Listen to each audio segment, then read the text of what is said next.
अस्सलाम वालेकुम स्टूडेंट्स। अब नए आपके पास एंट्री टेक्स्ट बॉक्स वेजेट के साथ हैं।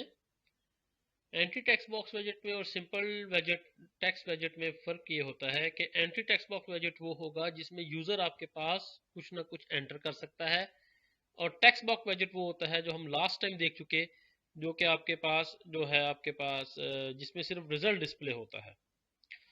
तो आज हम देखने जा रहे हैं मेनली आपके पास वो टेक्स्ट बॉक्स वेजेट जिसके अंदर हम सिर्फ रिजल्ट डिस्प्ले करते हैं। एंटी टेक्स्ट बॉक्स वेजेट आप लोग पहले देख चुके हैं। तो सबसे पहले जो है हम लोग अब इसमें करना ये जा रहे हैं कि जीयूआई थोड़ी सी एक्सप्लेन कर दूं आपको। इस जीयूआई के तहत हम लोग करने ये चाह रहे हैं कि एंटर नेम का एक लेबल है। ये इस टेक्स्ट बॉक्स एग्जांपल जो है ये आपके पास टाइटल है विंडो का, और एंटर लेबल एंटर नेम एक लेबल है।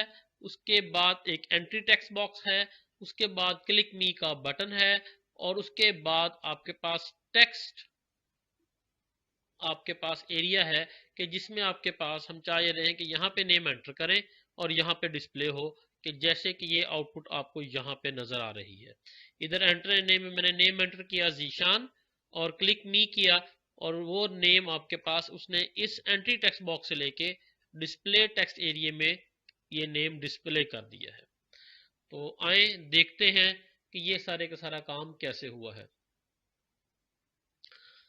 तो सबसे पहले जो है आपके पास हम लोगों ने विंडो क्रिएट की और टाइटल दिया टेक्स्ट बॉक्स एग्जांपल।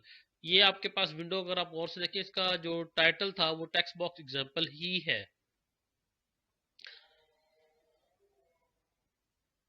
इसके बाद जो है हम लोगों ने ये छोटा सा एक फंक्शन लिखा हुआ है।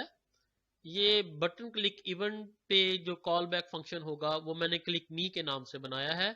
आप कोई और नेम भी दे सकते हैं, इसमें मसला नहीं है। इसको हम बाद में डिस्कस करते हैं कि इस फंक्शन ने क्या किया। पहले हम अपने जो विंडो पे पाए जाने वाले लवाजमात है वो पूरे कर लें। तो विंडोज पे पाए जाने वाले लवाजमात में आपके पास जो एक चीज है वो एक लेबल है। ये देखें आपके पास ये आ रहा है लेबल एंटर अ नेम। तो अब उसने जो है वो ये लेबल यूज किया है ttk डॉट लेबल, क्योंकि हमने लेबल के साथ फर्दर कुछ प्रोसेसिंग करनी नहीं थी, इसलिए इसको प्रॉपरली कोई नेम देने की जरूरत नहीं है। तो ttk डॉट लेबल हमने ये बता दिया किस विंडो में ऐड करना है और इसका टेक्स्ट क्या है, और डॉट ग्रिड के थ्रू जो इसका ज्योमेट्री मैनेजर है, और इसके थ्रू हमने इसकी रो और कॉलम फिक्स करके इसकी पोजीशन बता दी। ठीक हो गया। इसके बाद हम लगा रहे हैं एंट्री टेक्स्ट बॉक्स वेजेट। सबसे पहले एक वेरिएबल डिक्लेयर किया, उसे मैंने स्ट्रिंग वेरिएबल किया, टीके डॉट स्ट्रिंग वेरिएबल, और वेरिएबल का नेम दिया है मैंने नेम। वेरिएबल का नेम ही नेम है।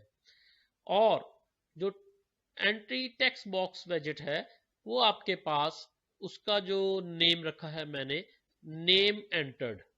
नेम एंटर्ड ये बन रहा है ttk डॉट एंट्री। जिस विंडो में ऐड किया वो विंडो आई, उसकी विड्थ उस वेजेट की कि उसकी विड्थ कितनी है, और उसके अलावा टेक्स्ट वेरिएबल नेम उसका क्या है नेम, कि इसमें कौन सा टेक्स्ट वेरिएबल यूज होगा। और नेम एंटर डॉट ग्रिड के थ्रू हमने इसकी पोजीशन दे दी। इधर रो 1 दी इधर रो 2 दे दी, तो आपके पास ऑटोमेटिकली इसके लेवल के नीचे ही आएगा। उसके बाद ये देखें ये लेबल, और ये लेबल के नीचे आपके पास एंट्री टेक्स्ट बॉक्स आ रहा है। अब हमारे पास जो चीज क्रिएट करने वाली रह गई है ये क्लिक मी का बटन और ये टेक्स्ट एरिया। तो क्लिक मी के बटन को अगर गौर से देखते हैं तो ये मैंने सबसे पहले जो था वो टेक्स्ट एरिया बना लिया। तो txt नाम दिया है इसको। टेक्स्ट जो है वो आपके पास टेक्स्ट एरिया का सिंटेक्स है। उसके लिए यही कीवर्ड यूज होता है टेक्स्ट। जिस विंडो में ऐड करना है वो विंडो, उसकी विड्थ कितनी, उसकी हाइट कितनी।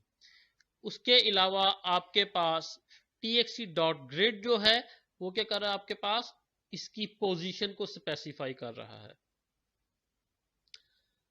उसके बाद आपके पास जो है वो बटन है, ये क्लिक मी का बटन रहता था। इधर हमें कोई फर्क नहीं पड़ता कि कौन सा वेजेट हम पहले बना लें, कौन सा वेजेट बाद में बना लें, जब उसकी पोजीशन उसकी असल में स्पेसिफाई करती है कि वो किस जगह पे आएगा। इसका तरतीब जो है, इसकी तरतीब स्पेसिफाई इसको नहीं करती। इसकी डॉट ग्रेड प्रॉपर्टी जो इसका ज्योमेट्री मैनेजर है वो आपके पास स्पेसिफाई करेगा ये किस प्लेस पे है। इधर देखिए कॉलम 0 रो 2, ये रो 4 है और इसको रो 3 पे रखा है ताकि बटन हमने पहले नजर आए। तो बटन का जो नाम रखा गया है मैंने एक्शन रखा है। टीटी के डॉट बटन जिस विंडो में ऐड कर रहे हैं उसके ऊपर जो टेक्स्ट डिस्प्ले हो रहा है और उसकी कमांड पे जो क्लिक मी पे उस कमांड पे जो फंक्शन कॉल हो रहा है वो क्लिक मी है।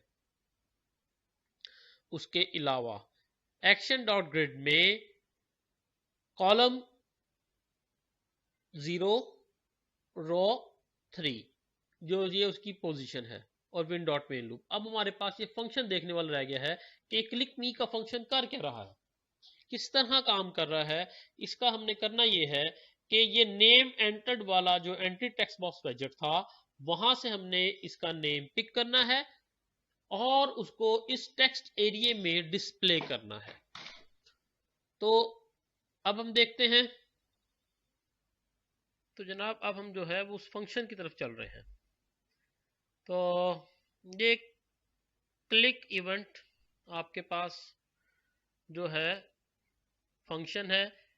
फंक्शन का जो बेसिक सिंटैक्स है डेफिनेशन, आगे क्लिक मी, आगे आपके पास अगर अंदर कोई आर्गुमेंट हो तो उनको डिफाइन कर दिया जाता है। यहाँ पे कोई आर्गुमेंट नहीं है इसका। txt.delete, txt.delete जो है ये txt नेम क्या था, किस चीज का था ये आपके पास टेक्स्ट एरिया का नेम था। ये आपके पास इस टेक्स्ट एरिया का नेम txt था।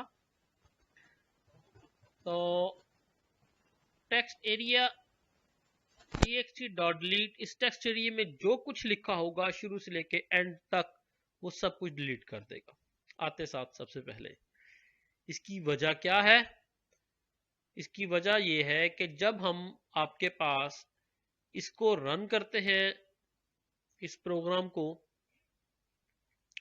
तो हम फर्स्ट टाइम मैंने यहाँ पे जाके जीशान लिखा, क्लिक मी कर दिया, उसने जीशान डिस्प्ले कर दिया। नेक्स्ट में अगर मैं इसको बैक स्पेस करके ये नाम को डिलीट करूं यहाँ से और यहाँ पे आपके पास दोबारा क्लिक मी करूं, कोई और नेम लिखूं यहाँ पे और क्लिक मी करूं, तो आपके पास वो वाला नेम डिस्प्ले होना चाहिए। वरना वो क्या करेगा, दूसरा जो नेम लिखूंगा वो इस नेम के आगे ही डिस्प्ले कर देगा। हम उस चीज को खत्म करना चाह रहे हैं।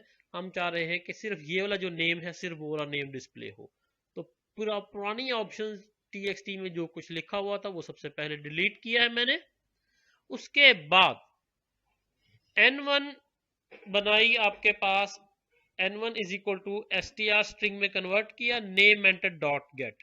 वैसे स्ट्रिंग में कन्वर्ट करने की जरूरत नहीं थी, वजह ये थी कि आपके पास नेम एंटर्ड जो है वो बाय डिफॉल्ट अगर आप देखा जाए तो वो आपके पास उसका जो वेरिएबल है वो स्ट्रिंग ही था। हाँ कभी कभी जरूरत पड़ जाती है जब हम टेक्स्ट एरिया में कुछ इंटीजर्स वगैरह को डिस्प्ले कर रहे होते हैं तो हम इसको स्ट्रिंग बना लेते हैं, तो वो एहतियाती तदाबीर के तौर पे सिर्फ बनाई गई है।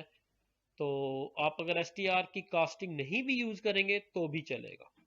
तो n1 is equal to name enter dot get का फंक्शन जो है ये आपके पास नेम एंटर जो है उसको गेट करेगा कि उसके अंदर आपके पास एंट्री टेक्स्ट बॉक्स में क्या लिखा हुआ है, डॉट गेट का फंक्शन। इसे हम नेम एंटर डॉट गेट भी कर सकते हैं और इसमें पाया जाने वाला जो वेरिएबल है जो कि नेम के नाम से था, नेम डॉट गेट भी कर सकते थे। यानी कि आप बेशक चाहे वेरिएबल का नेम इस्तेमाल करें, चाहे तो आप लोग एंट्री टेक्स्ट बॉक्स का जो नेम है वो यूटिलाइज कर लें। अब ये एक स्ट्रिंग बन गई, जो कुछ लिखा हुआ था आपके पास नेम एंटर डॉट गेट में, नेम एंटर में जो कुछ लिखा हुआ था वो n1 में आ गया। अब n1 को इंसर्ट कर दिया txt में, तो txt जो टेक्स्ट बॉक्स है उसमें इंसर्ट का फंक्शन भी होता है, डिलीट का फंक्शन भी होता है।